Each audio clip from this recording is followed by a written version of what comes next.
আসসালামু আলাইকুম।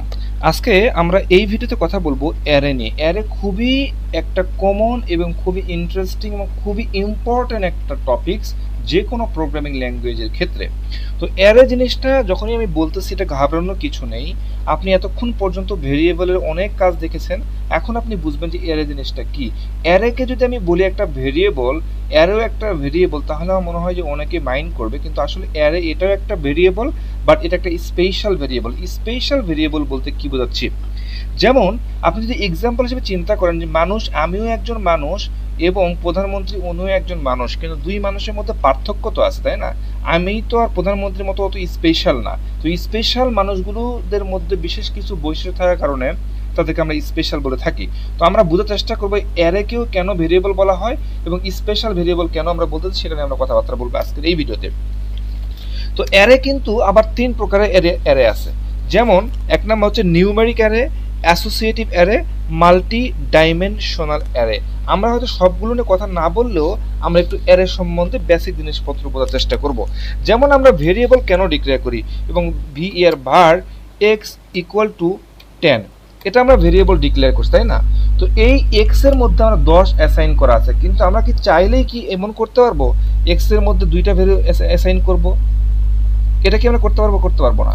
তো আমরা আজকে অ্যারে নিয়ে কথা বলবো, দেখবো যে আমরা অ্যারের মধ্যে মাল্টিপল ভ্যালু অ্যাসাইন করতে পারি।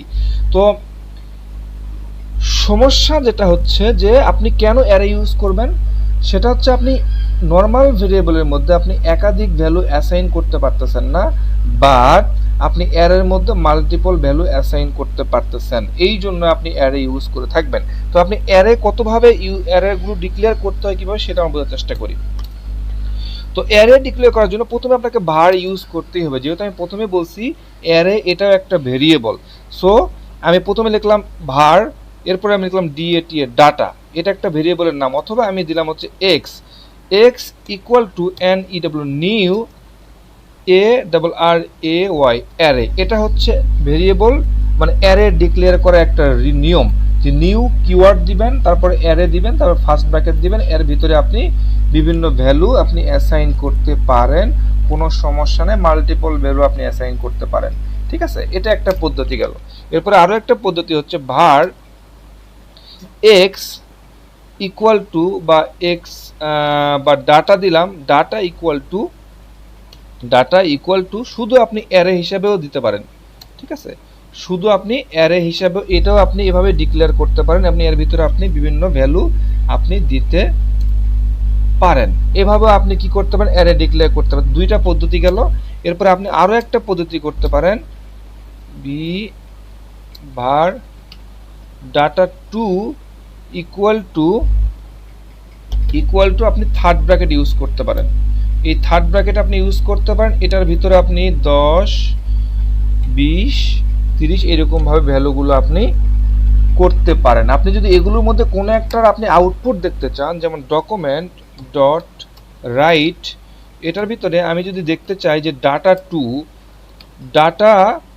টুর ভিতরে আমি যদি এভাবেই দিই আসলে ডাটা টু, ঠিক আছে, এটাতে আমি যদি আউটপুট দেখতে চাই তাহলে কি দেখতে পারবো, 10, 20, 30 যে কয়টা ভ্যালু আছে সবগুলো ভ্যালু আসতেছে।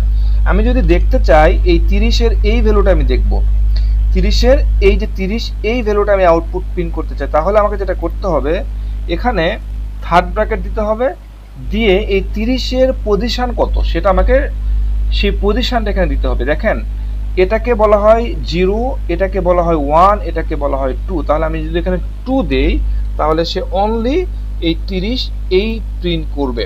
আমি এখানে 2 কেন দিলাম, এখানে তো আপনি বলতে পারেন যে এখানে তিনটা ভ্যালু আছে, মানে 1, 2, 3, আমি 0 থেকে কেন শুরু করলাম? এটাকে বলা হয় ইন্ডেক্সিং। এই ইন্ডেক্সিংটা 0 থেকে শুরু হয়, অ্যারের ইন্ডেক্সিংটা 0 থেকে শুরু হয়। তো এই জন্য প্রথমটাকে আমি 0 ধরলাম, দ্বিতীয়টাকে 1, তৃতীয়টাকে 2 ধরলাম। আপনি যদি প্রথমটা প্রিন্ট করতে চান তাহলে আপনাকে দিতে হবে 0, তাহলে দেখবেন যে আপনার আউটপুট হিসাবে 10 চলে আসতেছে। তো এইভাবে আপনি অ্যারে ডিক্লেয়ার করতে পারেন এবং এই অ্যারেগুলার ভ্যালুগুলোকে আপনি এভাবে প্রিন্ট করতে পারেন, ইন্ডেক্সিং আকারেও করতে পারেন। তো এই হলো অ্যারের বেসিক কিছু ইনফরমেশন। অ্যারে খুবই একটা ইম্পর্টেন্ট জিনিস যে কোনো প্রোগ্রামিং এর ক্ষেত্রে, বিষয়টা একই রকম আর কি। আশা করি অ্যারে নিয়ে আপনাদের কনফিউশন দূর হয়ে গেছে।